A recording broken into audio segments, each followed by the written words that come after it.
Good morning, everyone. It's Ina, still from Russia, from Krasnodar. So the day has come. I got sick, and because I work like at the call center, I have to speak and I have cough, and it's very difficult for me to do it. So I decided to go to doctor and take like a couple of days off. So you can't just stay at home, you must go to doctor. So if you always wondered how the Russian clinics look like the state ones, not the private ones, and I'm going to show you a little bit. I hope it will be possible to show. And also I just want to say that all of the medical facilities like this, they are free for Russian citizens. You just have something like Obamacare, but the rest is kind of, I don't know, you don't pay anything because you pay for it with taxes. So it's for free. So no judgment if it's good or bad, I don't know. Honestly, I didn't have any bad experience at this clinic, so we'll see. Next to every clinic, there is always a pharmacy and there is apteka at the corner. So, and here is another one. So the blue one and the green one. And in between is some food store. And here is also, I'm going to show you, is optika. Optika is the place where you get your glasses, and apteka is where you get the medicine. So, and here just in front of me is policlinica or clinic where you go if you get sick. And I think I have to go over there to the left because I have a flu. And after the COVID, they kind of made restrictions, so you shouldn't go in with the other people. The last time I visited a doctor, it was like 10 years ago, and I had to show a medical card. They're stored at the entrance at this place called Registratura, or like registration place. And I've decided to go and check if I need one. Turned out, if you have a flu, you don't need it. Even though everything is done electronically, you still have to go and take your space and take your place in the line in the queue and wait your turn.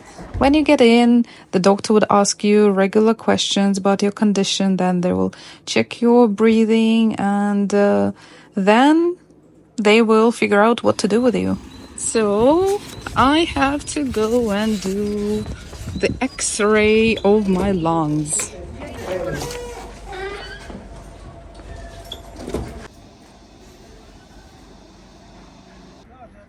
So I am free. Basically, a few things that you need to know when you go to a clinic. So you still have to wear a mask when you go to a doctor, especially, I mean, when you have like a flu or something like that. So you have to wear a mask. So that's why they have pharmacies nearby to sell them. So 5 masks like this, they're very thin. Don't think they're very good quality. They cost like 34 rubles. I mean, they will not protect you well from flus or whatever, but at least it's some measures for the doctors, so they will be a little bit less exposed. So second thing, I went in, everything was done electronically. They just checked my passport and they typed in all of the information. They put little, I don't know, cotton thingy into my throat and into my nose, probably like to test me for COVID, to see like if I will get it later or not, because again they say there's a new strand of COVID. So the only problem was, like, when I came there was a line of people, the queue, and we've been waiting for how much, maybe for 30-40 minutes. I had to wait to get my appointment, but again there was a kind of I didn't have an appointment, it was just like a live queue. And the problem was not because the doctor or the nurse worked not well, it was just because their computer was a little bit laggy, so not everything went from the first time, and that's why it took a bit longer time for every single person. So basically she typed in all of my information, and it will electronically will be like my sick leaves would be electronically registered in the system, so my employer can see it again electronically. I don't have to go anywhere to work or anything, so it's very, very convenient. I'm very satisfied. So far, according to my symptoms, I was given 4 days of sick leave. So I have to go for another visit on the 28th. It's like a mandatory visit. If you will not go there, basically your sick leave would be cancelled. So for people who want to take the sick leaves for traveling or something, you have to bear it in mind. And I paid absolutely nothing because I pay everything in taxes. So this is great. And all of you, I don't know, Swedish people, you should be jealous because the Swedish hospitals are not like that at all. Even like a dentist, it's like a big deal to get an appointment just to fix like a regular tooth, the filler. And by the way, do you remember my video when, if you watched or not, in Sweden I fixed the tooth, this one? And I was showing like, oh look, there is no difference, no change, it looks exactly like my tooth. Now it has changed the color and it doesn't look as good as it was 2 years ago. Only 2 years and it changed the color. Good or bad, I don't know. So my sick leave is continued, so we'll be back with the update in the next episode. So I decided to show you all the medicine that I was given by a doctor. So basically she printed a form, and according to my symptoms she circled the stuff that I have to do and wrote the medicine and the date. So first she told me that I have to drink a lot of warm liquids like tea, milk, whatever it is. So I have to rinse my mouth and my throat with different herbs or with different liquids, and here's like a list of what you can choose. I picked this one, Rotakan. It's this one, it's anti-inflammatory thing that is basically made of chamomile, calendula and some other herbs, and this is liquid. You're supposed to mix it with water and rinse your throat, and it's not very expensive. I think it's only 66 rubles, so it's fine. So next one in the list we have Umifenavir, also 2 other names that I can choose. So because sometimes not all pharmacies have everything, so or you can pick the cheapest. So it's this thing. It's basically capsules, and you're supposed to take 2 at once before a meal, 4 times a day, I think she wrote. Yeah, 4 times a day, so for 5 days. It's quite a lot. So this is maybe one of the most expensive medicines. It was like 433 rubles. It's again antivirus something, helping. Next one, Gripferon. It's liquid to your nose. Basically it has interferon, and it helps your immune system. So basically this is a really good thing, and when I was in Vietnam it was almost impossible to buy it, and I had to order a cream from ointment from China. In Vietnam I couldn't find anything, so it's really good and cheap also. It's like how much is this? Oh no, not very cheap, 232 rubles. Okay, next one. She said like, okay, if you have fever higher than 38 degrees Celsius, you should take paracetamol 500 milligrams once a day. Basically this is it. I didn't buy this one, I had it at home and I almost didn't use it, so maybe I took like 3 pills of this in total throughout my whole sickness. And a box like this would cost about 60 or 70 rubles, and there will be 20 pills inside. Next one, it's vitamin C. Basically in Russia you can buy it in capsules like this. Not capsules, they're like candies actually, like little circles. They're sweet and sour inside. Really good one.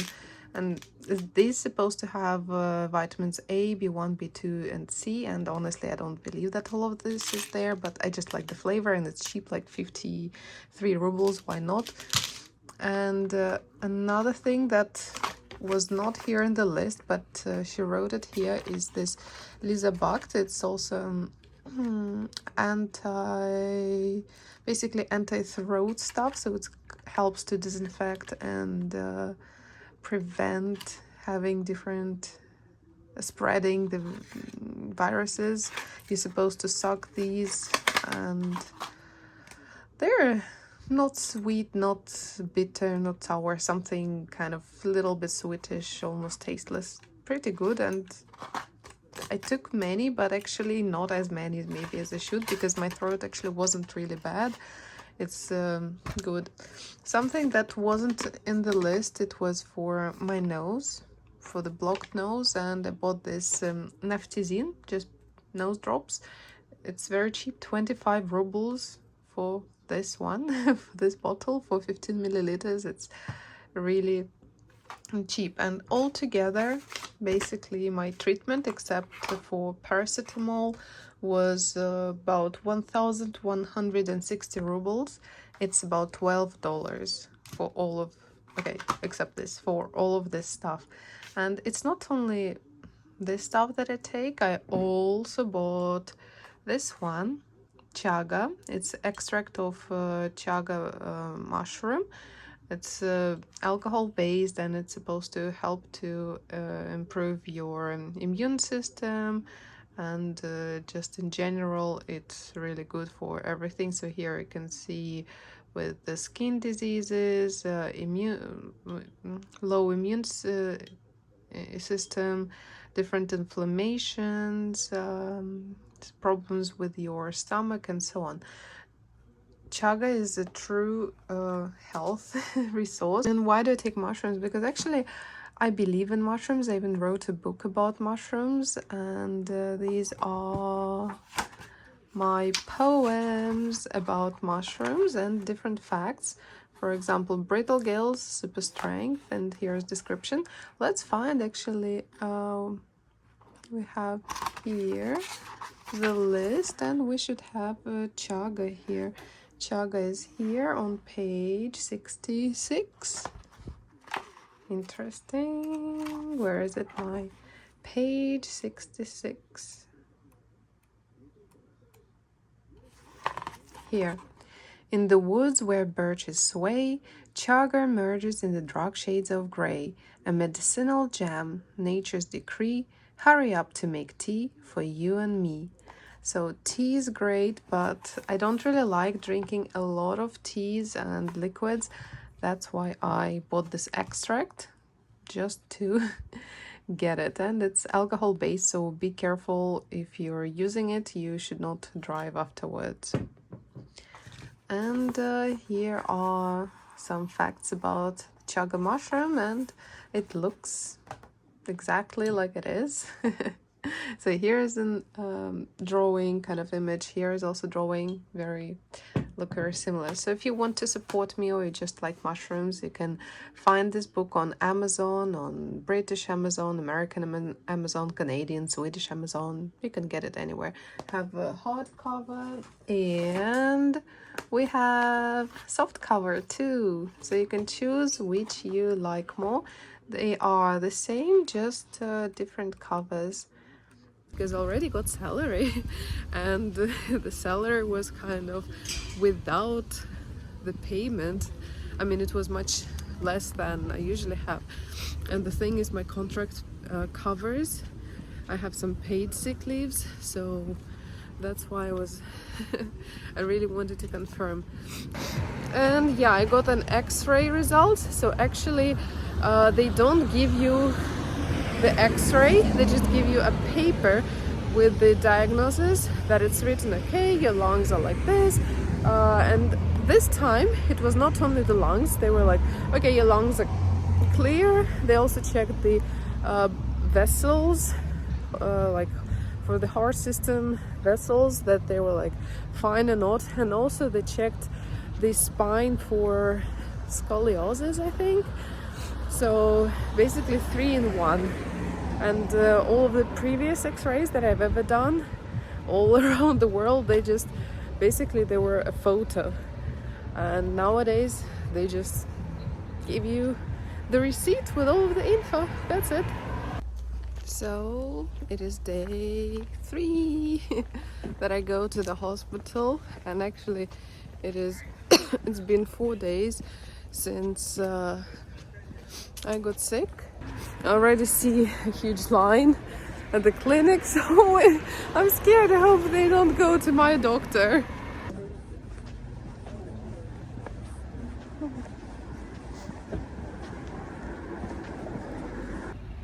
So while we're waiting, I want to tell you that there are 2 types of queues. The first one is electronical. You can book your appointment with the doctor online, or you can come to the clinic and there's a special terminal for people who don't have a computer.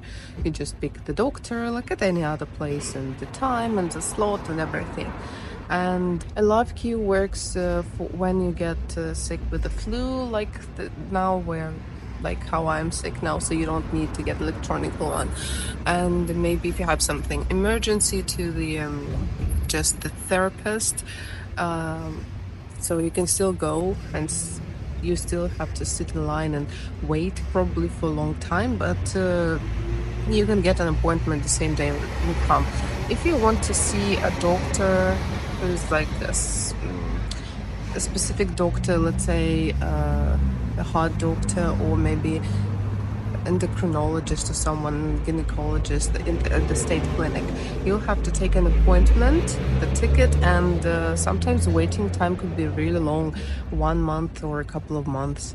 So it is annoying. That's why in Russia we have a lot of private clinics where you can go like the same day, but you have to pay money. So you have an option.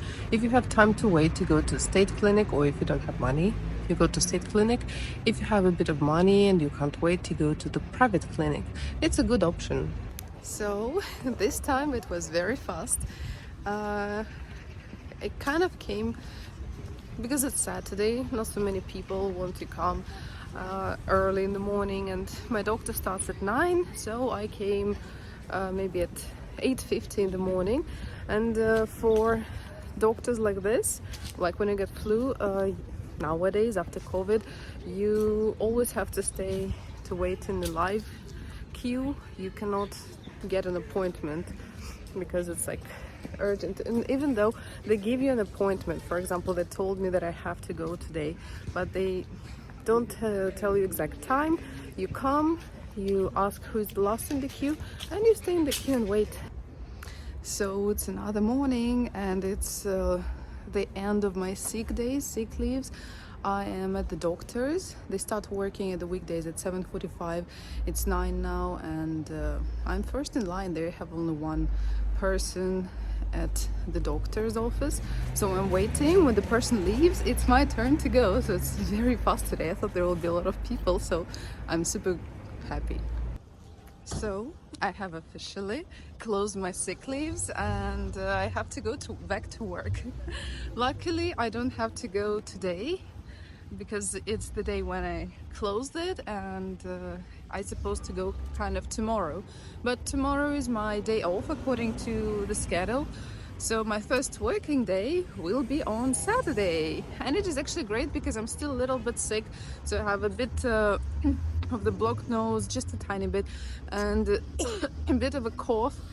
And the doctor said it is completely fine, especially when you work like it's fine because it will take maybe 1 to 2 weeks for all of us to kind of totally get healed. And I mean, we can't stay home for 2 or 3 weeks just with this minor flu and stuff like that. So it just little bit of the symptoms, and you don't really have to worry much about that. And especially when I work from home, I shouldn't care. I mean, I did take days off because I know that my shifts are 12-hour shifts, and I wouldn't be able to kind of physically stay for 12 hours working, talking non-stop.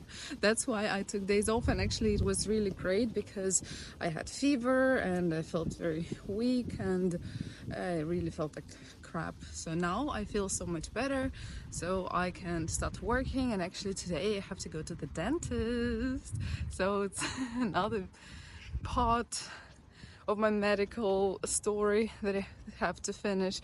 And yeah, there will be a new video about the dentist, because you know, any country I go to, I visit the dentist. So bad teeth hygiene maybe, or just the body problems, or maybe just the age, whatever you call it. But in every country I go to, like for living, I are working, I go to the dentist. So there'll be a new video for sure for you.